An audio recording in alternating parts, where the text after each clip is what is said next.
Em 1980, o Castelão é entregue à população cearense parcialmente concluído. Para marcar a data, o estádio recebeu a visita do Papa João Paulo II, um dos maiores eventos já realizados em Fortaleza.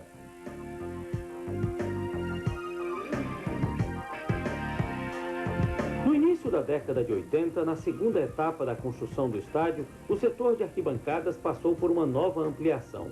2 novos vãos foram erguidos, completando o anel superior do Castelão. A capacidade de espectadores, que era de 70 mil, saltou para 120 mil. O futebol cearense já tinha o 3º maior estádio do Brasil. A reinauguração ocorreu em grande estilo, no dia 8 de julho de 1980. Sua Santidade, o Papa João Paulo II, recebia no Castelão cerca de 120 mil pessoas. O estádio ficou completamente lotado. Essa foi a primeira visita de um Papa ao Brasil. De longe vieste, pra estar no Nordeste. Para os amantes do futebol, as maiores emoções estavam reservadas para um outro momento histórico, que ocorreu 19 dias depois da visita do Papa. No dia 27 de agosto de 1980, a seleção brasileira de futebol jogava pela primeira vez no Ceará. O palco do jogo amistoso contra o Uruguai foi o gramado do Castelão. Nesse jogo, em que os brasileiros venceram os uruguaios por 1-0, foi registrado o maior público pagante do Castelão, 118.496 pessoas, um recorde que nunca foi quebrado. Ao longo dos seus quase 30 anos, o Estádio Castelão também serviu de palco para outros espetáculos. Aqui foram realizados diversos shows artísticos e encontros religiosos, como o Queremos Deus, todos com grande presença de público.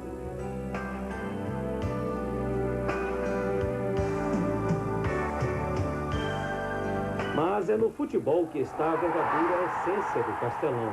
O estádio se tornou não só uma peça importante do futebol cearense, mas também do futebol nacional. Aqui, diversos espetáculos promovidos por grandes times marcaram para sempre a história desse grandioso templo. A própria seleção brasileira esteve aqui em outras oportunidades. E como esquecer das emocionantes finais do Campeonato Cearense, promovidas principalmente por Ceará, Fortaleza e Ferroviária. Arquibancadas lotadas e cheias de cores. O Estádio Castelão fez criar raízes profundas no coração de milhares de torcedores. O Castelão é sempre lembrado como um imenso palco, onde um dia se pode sorrir, no outro se pode chorar. Mas o estádio vai estar sempre ali, sabendo perfeitamente conciliar esses dois sentimentos, pois ele é como um grande coração que sabe receber bem todos que o visitam. Tudo isso acaba se transformando numa só palavra, num só sentimento: orgulho. Orgulho de ter um estádio que é um dos maiores e mais bonitos do país. E esse orgulho pode ser facilmente constatado nas palavras do funcionário público Jorge Braga Filho. Mais conhecido como Braguinha, ele sempre acompanhou os momentos marcantes da história do Castelão. Braguinha é funcionário da FADEC. Há mais de 20 anos, ele convive com o Castelão. Depois que foi inaugurado o Castelão, que todas as grandes finais passaram para lá, né? E na época nós tínhamos nossos clubes na primeira divisão do Campeonato Nacional. Então todas as grandes equipes do futebol brasileiro vieram para o estádio, por exemplo, vieram para o estádio Castelão, né? E o estádio marcante futebolisticamente foi a primeira apresentação da seleção brasileira do estado do Ceará, que ocorreu no dia 27 de agosto de 1980, com o Castelão batendo seu recorde de pagante na época, inclusive no momento que eu entrei até o campo para me ver como é que estava a situação, para me sentir como é que estava a situação, né? E eu vi aquele estádio totalmente lotado, né? Totalmente lotado. Inclusive foi necessário que a partir das 20 horas nós abríssemos todos os portões do estádio para criar um tumulto maior, né?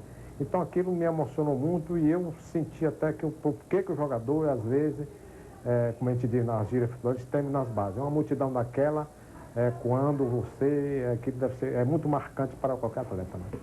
A beleza e a imponência de estádios como o Castelão despertam o interesse até de colecionadores.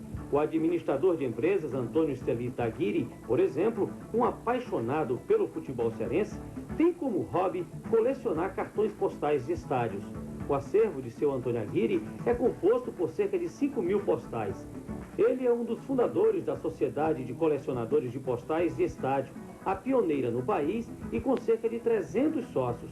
Seu Antônio Aguirre se orgulha em ser o responsável pela produção de um postal do Estádio Castelão.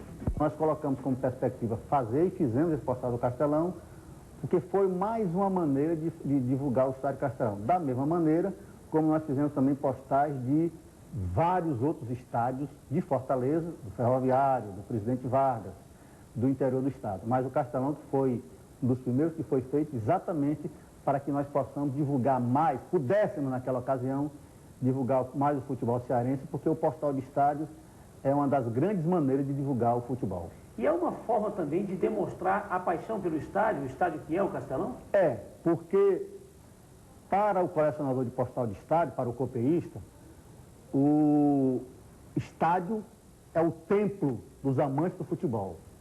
Então, o nosso maior templo aqui em Fortaleza é o Castelão, que, num determinado momento, era o terceiro maior estádio do Brasil.